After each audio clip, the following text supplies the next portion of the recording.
മറിയാസ് menu. ഇന്ന് ഞാനിവിടെ നീർദോസയുടെ video ചെയ്യാൻ പോകുന്നത്. ഇപ്പോൾ നിങ്ങൾ മറിയാസ് മെനു പേജ് ഇൻസ്റ്റയിലും ഫേസ്ബുക്കിലൊക്കെ ഫോളോ ചെയ്യുന്നുണ്ടെങ്കിൽ നിങ്ങളിതവിടെ കണ്ടും മടുത്തിട്ടുണ്ടാവും. കാരണം ഞാൻ അത്രയും ഫ്രീക്വൻ്റ് ആയിട്ട് പോസ്റ്റ് ചെയ്യുന്ന ഒരു സാധനമാണ് നീർദോസ.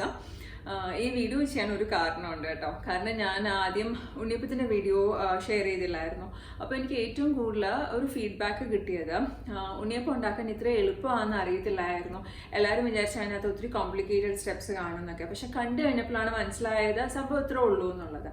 അപ്പോൾ ഞാൻ ഓർത്തു വന്ന നീർദോസയ്ക്കും ആക്ച്വലി ഞാൻ എപ്പോഴൊക്കെ പിക്ചേഴ്സ് പോസ്റ്റ് ചെയ്യുമോ അപ്പോഴൊക്കെ ഇങ്ങനെ ആൾക്കാർ ചോദിക്കും, അത് പക്ഷെ ഉണ്ടാക്കാൻ കുറച്ച് പാടല്ലേ, വിട്ട് കിട്ടാൻ പാടല്ലേ, പിന്നെ ഒട്ടി അതിൻ്റെ ടെക്സ്ചർ എങ്ങനെയായിരിക്കും, ഒരു പശപ്പുണ്ടോ എന്നൊക്കെ ഉള്ളത്. അപ്പോൾ ഞാൻ ഓർത്തു വീഡിയോ കാണുമ്പോൾ ഒന്നും കൂടെ ആൾക്കാർക്ക് ഒരു ക്ലിയർ പിക്ചർ കിട്ടുമല്ലോ. അപ്പോൾ എനിക്കൊന്ന് നിങ്ങളെ ഒന്നും കൂടി കൺവിൻസ് ചെയ്യാൻ എളുപ്പം വീഡിയോ ആയിരിക്കും. അതുകൊണ്ട് ഞാൻ ഓർത്തെ ഈ നീർദോസയുടെ വീഡിയോ ഷെയർ ചെയ്യാന്നുള്ളത്. പിന്നെ ഇതിനാകപ്പാടെ പച്ചരിയും തേങ്ങയും മതി. പച്ചരി എടുക്കുമ്പോൾ ഒരു കാര്യം ശ്രദ്ധിക്കേണ്ടത്, അധികം സ്റ്റാർച്ച് ഇല്ലാത്ത അരി വേണം യൂസ് ചെയ്യാൻ. ഇപ്പോൾ സ്റ്റാർച്ച് കൂടുതലുള്ള അരിയാണെങ്കിൽ അതിനൊരു പശപ്പ് കൂടുതലായിരിക്കും. അപ്പോൾ നമ്മൾ കഴിക്കുമ്പോൾ വായിക്കാത്തൊക്കെ ഒട്ടിപ്പിടിച്ചിരുന്ന് കഴിക്കാനൊരു സുഖം കാണുകയല്ല. അപ്പം സ്റ്റാർച്ച് കുറവുള്ള ഒരു അരി വേണം നിങ്ങൾ സെലക്ട് ചെയ്യാനായിട്ട്. അതുപോലെ തന്നെ തേങ്ങ ഞാൻ യൂസ് ചെയ്യുന്നുണ്ട്. ചില റെസിപ്പീസിൽ അവർ തേങ്ങ യൂസ് ചെയ്യുന്നില്ല. പക്ഷേ എനിക്ക് തോന്നുന്നു തേങ്ങ യൂസ് ചെയ്യുമ്പോൾ ടെക്സ്ചർ ഒന്നും കൂടി സോഫ്റ്റ് ആവുന്നുണ്ട്. പിന്നെ അതിൻ്റെ ഒരു ടേസ്റ്റ് വ്യത്യാസവും ശകലമുണ്ട്. അപ്പോൾ പറ്റുകയാണെങ്കിൽ നിങ്ങൾ തേങ്ങ വെച്ച് തന്നെ ട്രൈ ചെയ്ത് നോക്കാം. പിന്നെ ഇത് ഇൻസ്റ്റൻ്റ് ആണെന്ന് പറയാം. കാരണം ഇത് അരച്ചിട്ട് നമുക്ക് പൊങ്ങാനൊന്നും വെക്കേണ്ട ആവശ്യമില്ല. അപ്പോൾ തന്നെ നമുക്ക് ഉണ്ടാക്കിയെടുക്കാം. അത് കാരണം വളരെ എളുപ്പത്തിലുള്ള ഒരു റെസിപ്പിയാണ്. നിങ്ങൾ എന്തായാലും ട്രൈ ചെയ്ത് നോക്കണം. എന്നിട്ട് ട്രൈ ചെയ്തിട്ട് നിങ്ങളുടെ ഫീഡ്ബാക്കും കമൻസും ഒക്കെ പറയണം കേട്ടോ. Thank you. നീർദോസ ഉണ്ടാക്കാനായിട്ട് നമുക്ക് വേണ്ട സാധനങ്ങൾ: 1 കപ്പ് പച്ചരി, 1/2 കപ്പ് തേങ്ങ, കുറച്ച് ഉപ്പ്, വെള്ളം. ഇപ്പോൾ ഞാൻ ഒരു 1/2 കപ്പ് ഇവിടെ എടുത്ത് വെച്ചിട്ടുള്ളൂ. പക്ഷെ നമുക്ക് കുറച്ചും കൂടി വെള്ളം വേണം. നമ്മൾ അരയ്ക്കാൻ നേരത്തും പിന്നെ ബാറ്റർ മിക്സ് ചെയ്യാൻ നേരത്തും എല്ലാം കുറച്ചും കൂടി വെള്ളം വേണം. പക്ഷെ ഇനീഷ്യലി നമുക്ക് 1/2 കപ്പ് വെള്ളം മതി. അപ്പം ഇത്രയും സാധനം മതി നമുക്ക് നീർദോസ ഉണ്ടാക്കാനായിട്ട്. ഇനി അത് എങ്ങനെയാണ് ഉണ്ടാക്കുന്നതെന്ന് നോക്കാം. നമ്മൾ എടുത്തു വെച്ച 1 കപ്പ് പച്ചരി കഴുകിയിട്ട് നല്ലപോലെ വെള്ളത്തിനടിയിൽ കഴുകിയിട്ട് നഗയ്ക്ക് വെള്ളം ഒഴിച്ച് ഒരു 3-4 മണിക്കൂർ കുതിരാനായിട്ട് വെക്കണം. അങ്ങനെ ഞാൻ കുതിരാനായിട്ട് വെച്ചിരിക്കുന്നതാണ് ഇത് 1 കപ്പ് പച്ചരി. അപ്പം നന്നായിട്ട് കഴുകിയിട്ട് നഗയ്ക്ക് വെള്ളം ഒഴിച്ച് വേണം വെക്കാനായിട്ട്. അതിങ്ങനെ 3-4 മണിക്കൂർ കഴിയുമ്പോഴത്തേക്കും നമ്മൾ ഈ വെള്ളം ഊറ്റിക്കളഞ്ഞിട്ട് നമുക്ക് പിന്നെ ബാറ്റർ അരച്ചെടുക്കാം. കുതിർത്ത് വെച്ച പച്ചരിയുടെ വെള്ളം ഊറ്റിക്കളഞ്ഞ് ഞാനിവിടെ വെച്ചിരിക്കുക. ഇനി ഇത് നമുക്ക് മിക്സിയിലോട്ട് മാറ്റി കൊടുക്കാം അരയ്ക്കാനായിട്ട്. ഇനി 1/2 കപ്പ് തേങ്ങ ചേർത്ത് കൊടുക്കാം. ഉപ്പ് ആഡ് ചെയ്യാം. ഞാനിപ്പോൾ ജസ്റ്റ് 1 സ്പൂണാണ് ഉപ്പ് ആഡ് ചെയ്യുന്നത്. നമുക്ക് അരച്ച് കഴിഞ്ഞിട്ട് വേണമെങ്കിൽ ഒന്ന് നോക്കിയിട്ട് പിന്നെ ആഡ് ചെയ്ത് കൊടുക്കാം. ഒരു ചെറിയ ടീസ്പൂൺ ഏകദേശം സൈസ് കാണും ഇത്. പിന്നെ 1/2 കപ്പ് വെള്ളം കൂടെ ചേർത്ത് കൊടുക്കാം. ഇത്രയും സാധനങ്ങൾ നമ്മളിപ്പം കുതിർത്ത് വെള്ളം ഊറ്റിക്കളഞ്ഞ് വെച്ച അരിയും 1/2 കപ്പ് തേങ്ങയും ഉപ്പും 1/2 കപ്പ് വെള്ളവും കൂടി ചേർത്ത് നമുക്കിത് അരച്ചെടുക്കാം. അരച്ചെടുക്കുമ്പോൾ തീരെ തരിയില്ലാതെ ഓൾമോസ്റ്റ് ഫൈനായിട്ട് തന്നെ അരച്ചെടുക്കാനായിട്ട് ശ്രമിക്കുക. ഇതാണ് അരച്ചെടുത്തിരിക്കുന്ന മാവ്. കണ്ടോ, ഓൾമോസ്റ്റ് നല്ല ഫൈനായിട്ട് തന്നെ അരിഞ്ഞ് വന്നിട്ടുണ്ട്. ഇനി ഇത് നമുക്ക് ഒരു ബൗളിനകത്തോട്ട് മാറ്റി വെക്കാം. അരച്ച മാവ് ഞാനൊരു ബൗളിനകത്തോട്ട് മാറ്റി. അതിൻ്റെ കൂട്ടത്തിൽ ഞാൻ ആ മിക്സി അരച്ചിരുന്നു അപ്പോൾ അതിനെ കഴുകിയെടുത്ത വെള്ളം കൂടി ഉണ്ട്. അതാ കുറച്ച് ഇത്രയും ലൂസായിരുന്നു. നേരത്തെ നിങ്ങൾ കണ്ടാലും നല്ല തിക്കായിട്ടുള്ള ബാറ്റർ ആയിരുന്നു. അപ്പോൾ ഞാൻ ആ മിക്സിക്കകത്ത് പറ്റി പിടിച്ചിരുന്നതും കൂടെ കുറച്ച് വെള്ളം ഒഴിച്ചെടുത്തു. അതുകൊണ്ടാണ് ഇത്രയും കുറച്ച് ലൂസായിട്ടിരിക്കുന്നത്. ഇനി ഇതിനകത്തോട്ട് നമുക്ക് 1 കപ്പ് വെള്ളം കൂടെ ഇപ്പോൾ ചേർത്ത് കൊടുക്കാം. ഇതിൻ്റെ ബാറ്റർ ശരിക്കും പറഞ്ഞാൽ നല്ല ലൂസ് കൺസിസ്റ്റൻസിയാണ്. ഓൾമോസ്റ്റ് പാലൊഴിക്കുമ്പോൾ എങ്ങനെയിരിക്കും ആ ഒരു കൺസിസ്റ്റൻസിയാണ് നമുക്ക് ഈ നീർദോസയ്ക്ക് വേണ്ടത്. അപ്പോൾ ഇനി നമുക്ക് ഞാനിവിടെ 2 കപ്പ് വെള്ളം എടുത്ത് വെച്ചിട്ടുണ്ട്. അതിൽ നമുക്ക് 1 കപ്പും കൂടെ ചേർത്ത് കൊടുക്കാം.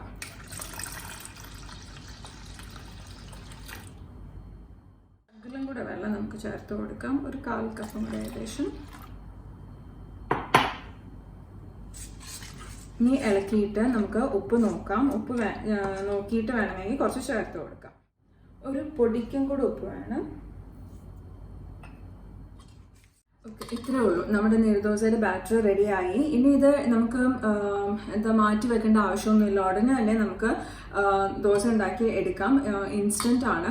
ആക്ച്വലി കുതിർക്കുന്നതിൻ്റെ ഒരു ടൈമേ ഉള്ളൂ ഇതിനകത്ത്. കുതിർക്കാനും ഇപ്പം ഞാൻ 3-4 മണിക്കൂറിന് പറഞ്ഞെങ്കിലും ചില സമയത്ത് എനിക്കിപ്പോൾ ധൃതിക്ക് സമയമില്ലെങ്കിൽ ഞാൻ ഒരു 1.5-2 മണിക്കൂറൊക്കെ കുതിർത്ത് കഴിഞ്ഞിട്ടും ഞാൻ എടുത്ത് യൂസ് ചെയ്യാറുണ്ട്. അപ്പോൾ നിങ്ങൾക്ക് വേണമെങ്കിലും അങ്ങനെ ചെയ്യാം. ഇപ്പം നിങ്ങൾ ധൃതിയിലാണെങ്കിൽ 2 മണിക്കൂർ കുതിരാൻ വെച്ചാലും മതി, കുഴപ്പമില്ലാതെ ബാറ്റർ വരും. പിന്നെ ഇത് വെച്ച് നമുക്ക് ദോശ ഉണ്ടാക്കുന്നത് എങ്ങനെയാണെന്ന് നോക്കാം. കണ്ടല്ലോ അല്ലേ ബാറ്ററിൻ്റെ കൺസിസ്റ്റൻസി?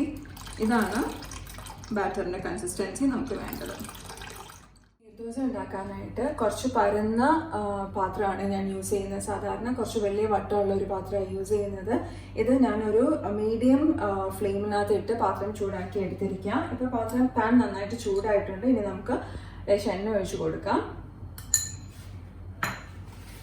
അതൊരു ടിഷ്യൂ പേപ്പർ, ഒരു ബ്രഷ് എന്തെങ്കിലും വെച്ച് ഒന്ന് എല്ലായിടത്തും സ്പ്രെഡ് ചെയ്യുക.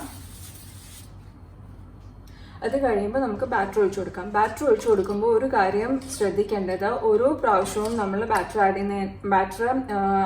പാനിലോട്ട് ആഡ് ചെയ്യുന്നതിന് മുമ്പ് നന്നായിട്ട് ഇളക്കി കൊടുക്കണം. ഓക്കെ,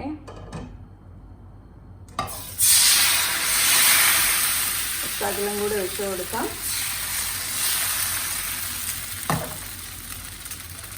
ഇനി നമ്മൾ ഒരു ലോ ടു മീഡിയം ഫ്ലെയിമിലിട്ട് ഇത് കുക്ക് ചെയ്തെടുക്കാം. ദോശ ഓൾമോസ്റ്റ് കുക്കായിട്ടുണ്ട്. ഒരു 1.5-2 മിനിറ്റ് കൊണ്ട് ഓൾമോസ്റ്റ് ഇത് റെഡി ആവും. അപ്പം ഇതിൻ്റെ ഈ സൈഡ് കണ്ടില്ലേ, സൈഡ് കുറച്ച് ക്രിസ്പി ആയിട്ട് ഇങ്ങനെ വരും. അപ്പോൾ അത് വെച്ചിട്ട് നമുക്ക് ഇത് ഫോൾഡ് ചെയ്തെടുക്കാം. ആദ്യം ഇങ്ങനെ മടക്കുക, അത് കഴിഞ്ഞിട്ട് ഒരു മടക്കം കൂടെ. ഓക്കെ, ഇനി ഇത് നമുക്ക് പ്ലേറ്റിലോട്ട് ട്രാൻസ്ഫർ ചെയ്യാം.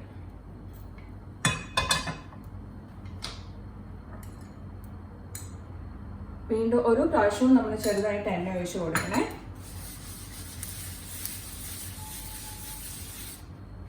അതുപോലെ തന്നെ ഓരോ പ്രാവശ്യവും നമ്മൾ ബാറ്ററും ഒന്ന് ഇളക്കി കൊടുക്കണം.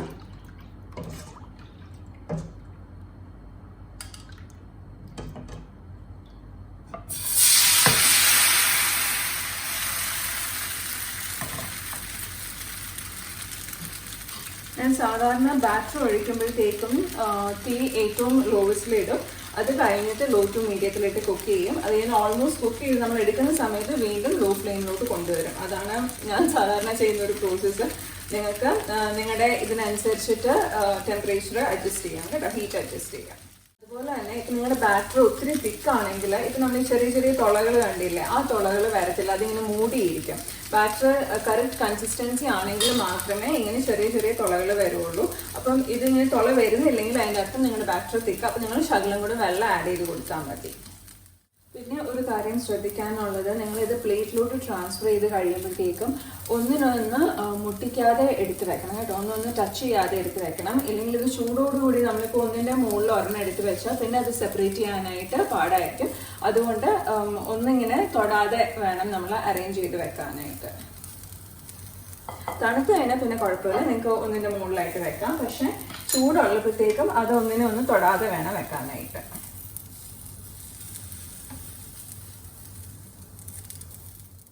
കണ്ടല്ലോ നീർദോശ എങ്ങനെയായിരിക്കുന്നത് എന്നുള്ളത്. തീരെ ലൈറ്റ് ആക്ച്വലി. ഇത് നമ്മളൊരു 5-6 സുഖമായിട്ട് കഴിക്കാം. എന്നെ പോലുള്ള ഒരാൾക്ക്, പിന്നെ നന്നായിട്ട് ഭക്ഷണം കഴിക്കുന്ന ആൾക്കാർക്കാണെങ്കിൽ കുറേ എണ്ണം കഴിക്കാം ആക്ച്വലി. ഇതിപ്പോൾ ഞങ്ങൾക്ക് 2 പേർക്കും ഇതൊരു 2-3 ദിവസത്തേക്കുള്ള ബാറ്ററുണ്ട്.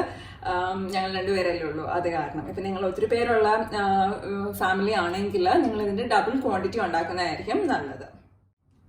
നീർദോശ റെഡി ആയിട്ടുണ്ട്. അപ്പോൾ നിങ്ങളെല്ലാം കണ്ടില്ലേ എത്ര പെട്ടെന്നാണ് നമുക്കിത് ഉണ്ടാക്കാൻ പറ്റുന്നത്. അധികം ഇൻഗ്രീഡിയൻസും വേണ്ട, ഒട്ടും സമയവും ഇല്ല. അതുപോലെ തന്നെ ദോശമാവോ അപ്പം പോലെയൊന്നും പൊങ്ങാനായിട്ടൊന്നും വെക്കേണ്ട. മാവ് റെഡിയായി അപ്പം തന്നെ നമുക്ക് എടുത്തുണ്ടാക്കുകയും ചെയ്യാം. പിന്നെ ഇത് ഒരു 3-4 ഡേയ്സ് ഫ്രിഡ്ജിൽ ആക്ച്വലി നിങ്ങൾക്ക് ബാറ്റർ സ്റ്റോർ ചെയ്യാം കേട്ടോ, കുഴപ്പമൊന്നുമില്ല, ചീത്തയൊന്നും ആവത്തില്ല. ചിലപ്പോൾ ഒന്ന് ഫ്രിഡ്ജിൽ ഇരിക്കുമ്പോൾ കട്ടിയാവുമായിരിക്കും. അങ്ങനെയാണെങ്കിൽ ഒരു ശകലം വെള്ളം ഒഴിച്ച് കൊടുത്താൽ മതി ബാറ്റർ ഒന്ന് ലൂസൻ ചെയ്യാനായിട്ട്. പിന്നെ ഒരു കാര്യം ആക്ച്വലി, നിങ്ങൾ ഈ ദോശ ഉണ്ടാക്കുന്ന സമയത്തില്ല ബാറ്റർ ഒഴിച്ചു കൊടുക്കുമ്പോൾ പാൻ ഒന്ന് ചുറ്റിച്ചു കൊടുക്കണം, ട്രോൾ ചെയ്ത് കൊടുക്കണം, ഈ ബാറ്റർ സ്പ്രെഡ് ആവാനായിട്ട്. ഞാൻ ആ സമയത്ത് പറയാൻ മറന്നുപോയി. പക്ഷെ നിങ്ങൾ വീഡിയോ കാണുകയാണെങ്കിൽ നിങ്ങൾക്ക് മനസ്സിലാവും, ഞാൻ പാൻ ചുറ്റിച്ചു കൊടുക്കുന്നത് കാണാം. പിന്നെന്താ, ഇതിപ്പോൾ ഞാനിവിടെ ചുമന്ന ചമ്മന്തി വെച്ചിട്ടാണ് സെർവ് ചെയ്തിരിക്കുന്നത്. നിങ്ങൾക്ക് ഇത് ചുമന്ന ചമ്മന്തിയുടെ കൂട്ടത്തിലോ അല്ലെങ്കിൽ വെള്ള ചമ്മന്തിയുടെ കൂട്ടത്തിലോ അല്ലെങ്കിൽ തക്കാളി ചമ്മന്തി, അങ്ങനെ ഏത് ചമ്മന്തിയുടെ കൂട്ടത്തിൽ വേണമെങ്കിലും കഴിക്കാം.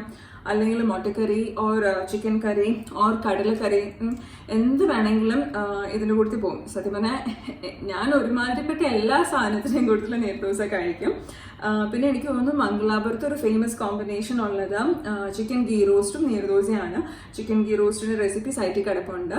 അപ്പോൾ നിങ്ങൾക്ക് വേണമെങ്കിൽ അതും ട്രൈ ചെയ്ത് നോക്കാം. ഓക്കെ, അപ്പോൾ എന്തായാലും നിങ്ങൾ പറ്റുകയാണെങ്കിൽ ഇത് ട്രൈ ചെയ്ത് നോക്കണം. നിങ്ങൾ എൻ്റെ ഇൻസ്റ്റാ ഫീഡ് കാണുമ്പോൾ നിങ്ങൾക്ക് മനസ്സിലാവും ഞാനിത് എപ്പോഴും ഉണ്ടാക്കുന്ന ഒരു സാധനം. ആൻഡ് ഐ എം ഷുവർ നിങ്ങളിപ്പോൾ ഒരു പ്രാവശ്യം ട്രൈ ചെയ്ത് നോക്കിയാൽ നിങ്ങൾ എന്നെ മാതിരി മിക്കവാറും എപ്പോഴും ഉണ്ടാക്കും. കാരണം അത്രയും എളുപ്പമാണിത് ഉണ്ടാക്കാനായിട്ട്. അപ്പോൾ ട്രൈ ചെയ്ത് നോക്കിയിട്ട് നിങ്ങളുടെ കമൻസും ഫീഡ്ബാക്കും ഒക്കെ ഷെയർ ചെയ്യുക. Okay, thank you.